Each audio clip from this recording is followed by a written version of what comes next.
অবৈধ অভিবাসীদের নিজ দেশে ফিরতে প্রত্যাবাসন কর্মসূচির মেয়াদ বাড়িয়েছে মালয়েশিয়া।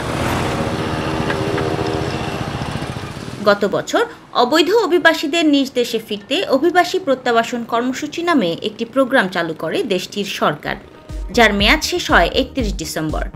তবে এ সময়ের মধ্যে প্রত্যাবাসন কর্মসূচির জন্য অনলাইন অ্যাপয়েন্টমেন্ট সিস্টেমের মাধ্যমে যে সকল অভিবাসী নাম নিবন্ধন করেছেন এবং কোনো কারণবশত এখনও পর্যন্ত ইমিগ্রেশন এনফোর্সমেন্ট বিভাগে উপস্থিত হতে পারেননি, এমন অভিবাসী আবেদনকারীদের জন্য আগামী 21 মার্চ পর্যন্ত এ কর্মসূচির মেয়াদ বাড়িয়েছে দেশটির সরকার।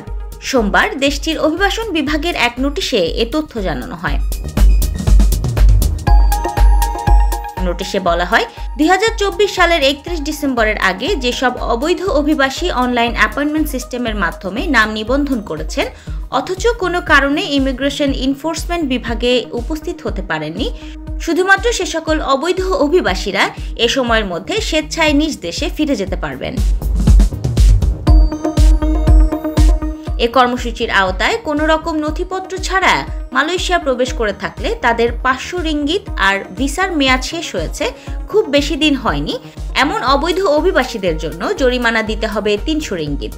তবে যাদের আটক অথবা রিমান্ডে নেওয়া হয়েছে এবং যাদের সাজা দেওয়া হচ্ছে তারা এ প্রোগ্রামে অংশগ্রহণের যোগ্য হবে না বলেও জানিয়েছে অভিবাসন বিভাগ। অবৈধ অভিবাসীরা স্বেচ্ছায় দেশে ফিরতে হলে অনলাইন অ্যাপয়েন্টমেন্ট সিস্টেমের মাধ্যমে নাম নিবন্ধন করে ইমিগ্রেশন অফিসে তাদের ফ্লাইট টিকিট, বৈধ ভ্রমণ নথি, পাসপোর্ট না থাকলে স্ব দেশের দূতাবাস থেকে ইস্যু করা ট্রাভেল পারমিট সহ প্রয়োজনীয় কাগজপত্র নিয়ে ইমিগ্রেশন অফিসে আত্মসমর্পণ করতে হবে। এরপর অভিবাসীদের 14 দিনের মধ্যে দেশ ত্যাগ করতে হবে। জরিমানা পরিশোধের জন্য সরকার কোনো এজেন্ট নিয়োগ করেনি, শুধুমাত্র ক্রেডিট কার্ড, ডেবিট কার্ড বা টাচ ইন গো ই-ওয়ালেটের মতো ইলেকট্রনিক পেমেন্ট মোডগুলোর মাধ্যমে জরিমানা পরিশোধ করতে হবে বলেও জানায় অভিবাসন বিভাগ। আফরিন অনি, প্রবাস বার্তা।